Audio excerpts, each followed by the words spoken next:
Hi, happy Pride Month. So I know I'm a little bit late, okay? I'm filming this on June 9th. It's probably gonna go up today. I don't know what to tell you. I don't know what to tell you. I have no excuses.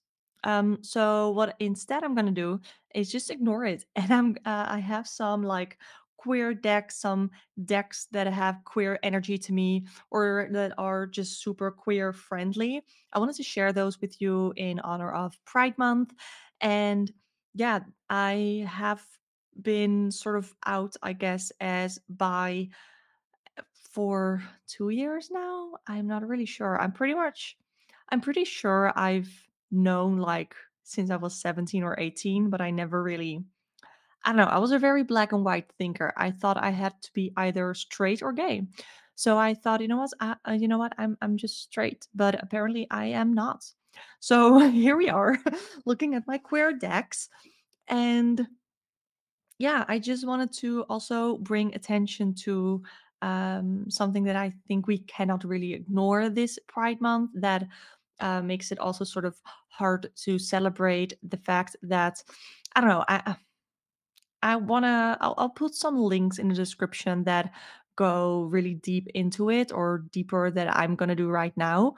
But yeah, I don't think we can ignore, and we shouldn't ignore, that queers in Palestine aren't safe. There's still a lot going on over there. I definitely keep up with it. I post on my Instagram every now and then. But yeah, there are some themes of rainbow washing that I want to put your attention towards. Again, links will be in the description. It's not the best way to sort of open this Pride video, but maybe it also is. So I'm going to start showing you some decks. So the first deck that I want to show you that has a queer energy for me is my Good Karma Tarot. The super bright yellow backs. I don't know. And sometimes it can be a little hard for me to explain like what exactly about this deck makes me feel like it's queer energy, but sometimes it's just a type of energy that I personally relate to a lot. So yeah, these images are super like gentle, but there's also gender diversity. I'm pretty sure we see some. Okay, why is it going dark? Hello, hello, hello. Anyway, we also have, like I said, gender diversity. We see some no, I don't know what's going on. I'm pretty sure we also see some same sex some same sex relationships. I'm gonna show you one of my favorite cards in here. It's the Temperance card. Again, this is like one of the more, I don't know, this just feels really like queer to me, and I love it. It's an energy that literally here with the Temperance makes me feel calm. Like if I knew this person, they look like the type of person that could really make me feel calm. So that is why I think the Good Karma definitely has that queer energy for me, and it makes me feel very safe. It makes me feel like I'm in a safe space. It makes me feel like I'm being validated, and that is just something that I think is really important when it comes to queerness. The other deck that I want to share here, or another deck, is the Adventure Tarot. I have not talked about this deck a lot on my channel. I haven't gotten it for a long time. But what I love here is that this is a deck that is about a road trip, I guess, between women or femme presenting people. And there's just a sort of a colorful and freeing energy here that in some ways are sort of similar to the Good Karma, but then also this feels really differently. Where the Good Karma Tarot is more like the gentle support, this one is more the like, come, let's hang out, do something fun. You're still, I still feel like in a safe space, even though they're traveling the world here. And it feels more like that. Let's have a safe space, even though the world out there can be crazy, can be scary, but like here with the sun, let's find the beautiful parts in it. Let's find the warmth in people and uh, and in the world. And I really like that. I think this is a really cool deck. I love the colors. Yeah. I don't know, like, there's something about this that I just really appreciate and that I really enjoy. So that is the Adventure Tarot. Then I want to talk, I'm just going in order of how I put it here. The next one is the This Might Hurt Tarot. So in this deck, we have a lot of diversity. And I think that part of pride is that because I've also seen, I do not live with a disability, but there are people who are, and there are queer people who live with a disability, and there aren't a lot of how do I want to say that? Not all prides or pride festivities are made disability friendly, you know. And there's another deck that also comes into play with this. This one maybe not so much, but I still wanted to talk about that too. So we have a lot of diversity here in this deck, even including animals, I guess. Um, but there's like yeah, again, gender diversity, or just neutrality, like gender neutrality. Like, it's okay, it doesn't matter what gender someone looks like, because that depiction does not take away from the energy of the card, if that makes sense. So I like that we have that, both femininity and masculinity and anything in between, depicted so differently and in all different ways and sizes. And I just really appreciate that. So yeah, that is what I love about this deck. So that is the This Might Hurt. This is more of a, not so much a super like safe space like the other two feel to me, but this one is more a reality check. This is the current, like, this is life as we live it. This is like real life, if that makes sense. And there are hardships, there are dark phases, there are lighter phases, but this really represents like the world, I think, that we live in. Then I also I cannot talk about queer decks without mentioning the Fifth Spirit Tarot. I think this is such an amazing deck. And the funny thing is, when I first saw it, I did like it because I like the concept, but I didn't love that it was that some cards were like this. We have the Nine of Pentacles. There are no people in here. I mean, there are plenty of cards with people in them. Don't get me wrong, but that sort of caught me off guard. Here we have a drag queen, yeah. So there is so much gender diversity, body diversity, um, and I don't know how you say that, like disability diversity, ability diversity. I don't know how you say that. Let me educate me in the comments, please. I want to say it correctly. But yeah, this is such a powerful deck.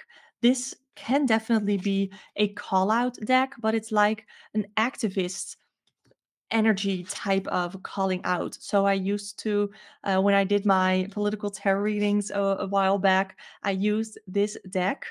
And it was so good for political tarot readings because though it sort of has like that neutral voice, it is not necessarily comforting, but it shows the problems as they are in sort of a neutral way, but then also is very much about problem solving, I feel like, and showing you what you can do. So, sort of like bring out the activist in yourself. So, I really like that about this deck, and I think that the creator did an amazing job on it.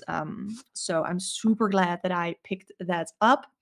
And the last physical deck that I want to talk about, then I have some decks that I want to mention that I don't currently own. But right now, I want to talk about the Unfolding Path Tarot. And this is, I touch it and already get chills. I feel like every one of these decks show like a part of that I identify as queerness in a different way. So we had the gentleness, we had the adventure part of it, like the sort of getting out there part of it. We had the real life part of it. We have the like super like activist part of it.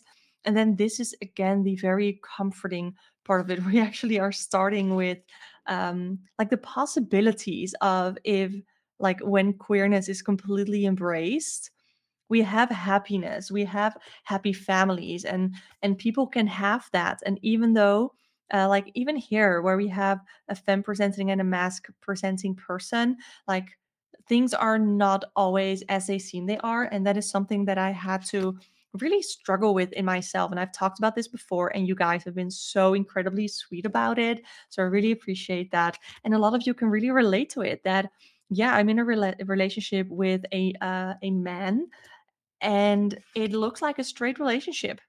But that doesn't take away the fact that I am bi.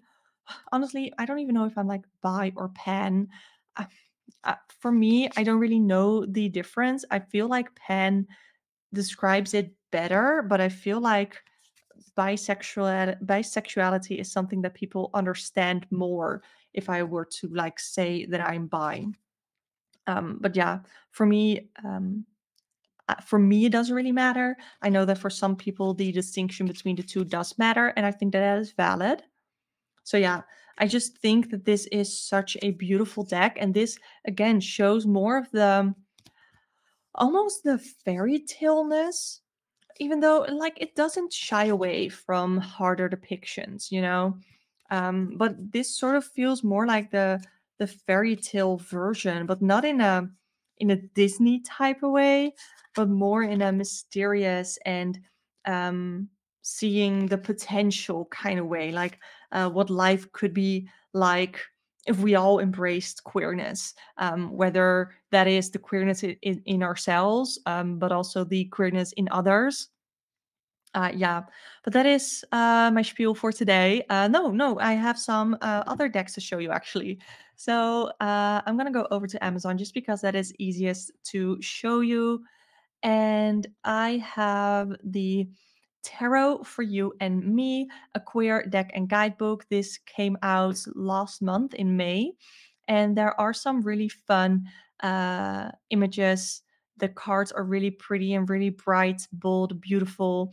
And this is supposed to, like it says here, even in the description, celebrate the strength of traditional tarot with this joyful, inclusive, and vibrant tarot deck and guidebook, perfect for spiritual readers, inspiration seekers, and modern mystics, created by and for the people of the LGBTQ plus community who want to see their experiences, bodies, and lifestyle in the tarot.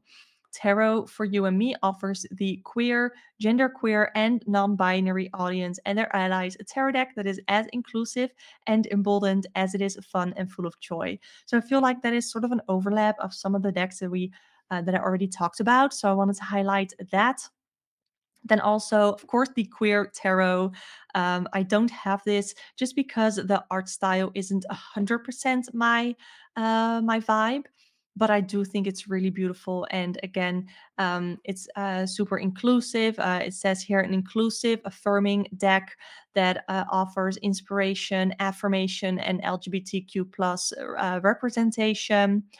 Yeah, created by queer and trans artists. So that is really great to support as well. Then I also want to talk about the Rainbow Moon Tarot by Sam Rook. Or right now, Sam goes by Samantha West, I think, or it's the other way around. That could be true too. So there's a lot of gender queerness in here as well. This is very different. I've been on the edge of buying this so much, so often, but I don't know. I don't know. There's a lot of diversity in here as well, and I like it. And then the last one is the Rainbow Tarot. I'm pretty sure this was also a queer deck, actually, or is it just called Rainbow? Yeah, no, it says here where magical figures from the major and minor arcana burst with emotion, energy, and queer pride. I would love to see more cards, but I know this used to be an indie deck, and now it has come out mass market, so that's super fun.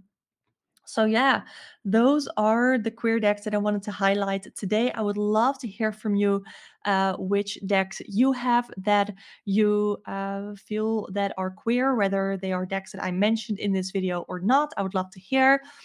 Subscribe to the channel if you want to see more tarot chats and deck reviews. But for now, thank you so much for watching, and I hope to see you next time. Bye!